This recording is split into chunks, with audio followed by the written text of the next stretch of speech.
मैं हरिओम मीना, सहायक आचार्य रसायन शास्त्र विभाग। आज अपन पढ़ेंगे फिनॉलों के भौतिक गुण, physical properties of phenols. Phenol रंगहीन, क्रिस्टलीय, ठोस होते हैं। इनकी विशेष लाक्षणिक गंध होती है। वायु के संपर्क में ऑक्सीकृत होने के कारण इनका रंग गुलाबी होता है। फिनॉल एक दुर्बल अम्ल है जो नीले लिटमस को लाल कर देता है। फिनॉल तथा क्रिसॉल जल में अल्प विलेय हैं, जबकि कार्बनिक विलायक जैसे ईथर तथा एल्कोहल में शीघ्रता से घुल जाते हैं। फिनॉल के क्वथनांक तथा गलनांक अपने संगत एरोमेटिक हाइड्रोकार्बन तथा एरोमेटिक हैलाइडों से अधिक होते हैं। इसका कारण इनमें पाए जाने वाला अंतराणु हाइड्रोजन बंध है। फिनॉल की प्रकृति टॉक्सिस होती है। फिनॉल की जो प्रकृति है वो टॉक्सिक होती है, जिस कारण से इनका उपयोग एंटीसेप्टिक में होता है। फिनॉल के अम्लीय गुण। फिनॉल एल्कोहल की तुलना में अधिक अम्लीय है, लेकिन कार्बोक्सिलिक अम्ल से कम अम्लीय होता है। तो यहाँ पर बताया गया है फिनॉल एल्कोहल की तुलना में अधिक अम्लीय है, क्योंकि एल्कोहल में जो ग्रुप जुड़े हुए होते हैं, एल्किल समूह, उनका प्लस आई इफेक्ट होता है। प्लस आई इफेक्ट होने के कारण वो इलेक्ट्रॉन डेंसिटी को ऑक्सीजन की तरफ बढ़ा देते हैं, और ऑक्सीजन पे जब इलेक्ट्रॉन डेंसिटी बढ़ती है तो इजीली वो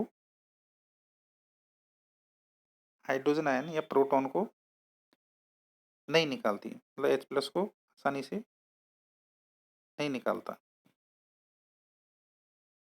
और फिनॉल में अपन इसका अनुनाद देखें तो इसके अनुनाद से फिनॉक्साइड आयन बनता है, जो एक स्थायी आयन होता है, और इसमें अनुनाद होने के कारण इसकी स्टेबिलिटी फिनॉक्साइड आयन की ज़्यादा हो जाती है। तो इसलिए ये H आयन को आसानी से निकाल सकता है। तो फिनॉल एल्कोहल की तुलना में ज़्यादा एसिडिक होता है। फिनॉल की अम्लीय प्रकृति के कारण अपक्रियाएं हैं। तो यहाँ पर फिनॉल की एसिडिक प्रॉपर्टी के कारण कुछ रिएक्शन दे रखी है क्षार धातुओं के साथ, क्षारों के साथ, और गिरनार अभिक्रमण के साथ। Phenoxide ion. फिनॉल से जब H प्लस आयन निकल जाता है, मतलब प्रोटॉन को निकालने के बाद में जो आयन बनता है फिनॉक्साइड आयन, तो ऑक्सीजन के ऊपर जो नेगेटिव चार्ज है ये बेंजीन रिंग में अनुनाद के कारण फिनॉक्साइड आयन की स्टेबिलिटी ज़्यादा हो जाती है। तो फिनॉक्साइड आयन अनुनाद के कारण फिनॉल से भी ज़्यादा स्थायी होता है। फिनॉल की अम्लता पर प्रतिस्थापियों का प्रभाव। Effect of substitution of acidity of phenols. Phenol पर ऋण विद्युतीय समूह या इलेक्ट्रॉन को अपनी ओर आकर्षित करने वाले समूह उपस्थित हों, फिनॉल पर ऋण विद्युतीय समूह या इलेक्ट्रॉन को अपनी ओर आकर्षित करने वाले समूह उपस्थित हों, जैसे NO2, CN, Cl आदि, तो फिनॉल की अम्ल सामर्थ्य बढ़ जाती है, मतलब इसकी एसिडिक प्रॉपर्टी बढ़ जाती है। इसका मुख्य कारण यह है कि ये समूह ऑक्सीजन से इलेक्ट्रॉन को अपनी ओर आकर्षित करते हैं, जिससे OH समूह से प्रोटॉन मतलब H+ के अलग होने की संभावनाएं अधिक हो जाती है। यहाँ पर ऑर्थोनाइट्रोफिनॉल, मेटानाइट्रोफिनॉल और पैरानाइट्रोफिनॉल तीनों बताए गए हैं। फर्स्ट में पैरा पोजीशन पे नाइट्रो ग्रुप जुड़ा हुआ है फिनॉल के, सेकंड में ऑर्थो पोजीशन पे नाइट्रो ग्रुप जुड़ा हुआ है और थर्ड में मेटा पोजीशन पे नाइट्रो ग्रुप जुड़ा हुआ है। तो आप थोड़ा इसको देख सकते हैं। यदि ऋण विद्युतीय समूह बेंजीन में OH समूह के आर्थो तथा पैरा स्थिति पर उपस्थित हो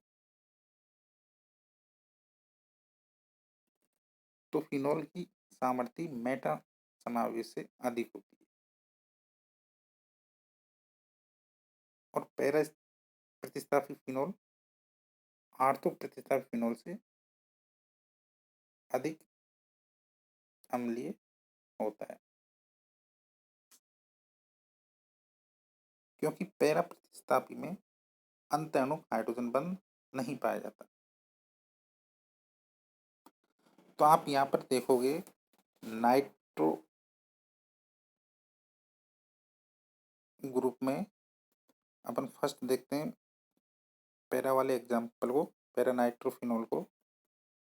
इसमें -M तथा -I प्रभाव होता है। तो यहाँ पर -M का मीजोमेरिक इफेक्ट। मीजोमेरिक इफेक्ट का मतलब होता है जब बेंजीन रिंग के डबल बॉन्ड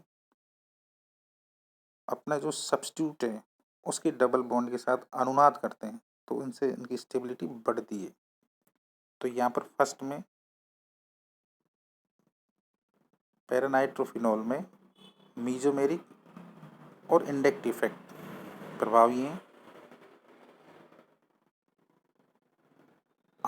ऑर्थोनाइट्रोफिनॉल में भी ये ग्रुप प्रभावी है, मीजोमेरिक तथा inductive effect.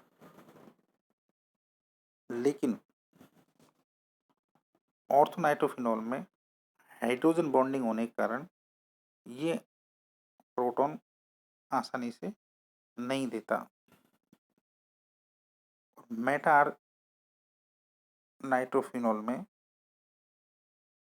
Inductive -I effect प्रभावी है, लेकिन इसमें मीजोमेरिक इफेक्ट नहीं है। कहने का मतलब नाइट्रोजन के जो डबल बॉन्ड हैं, नाइट्रो ग्रुप के जो डबल बॉन्ड है वो रेजोनेंस में पार्टिसिपेट नहीं कर रहे। तो यहाँ पर -I ग्रुप मीजोमेरिक इफेक्ट प्रभावी नहीं है, इसलिए ये दोनों से कम एसिडिक होता है। तो यहाँ पर सबसे ज़्यादा एसिडिक प्रॉपर्टी पैरानाइट्रोफिनॉल की होती है, उसके बाद ऑर्थो की और सबसे कम मेटा की। तो ये आप देख सकते हो।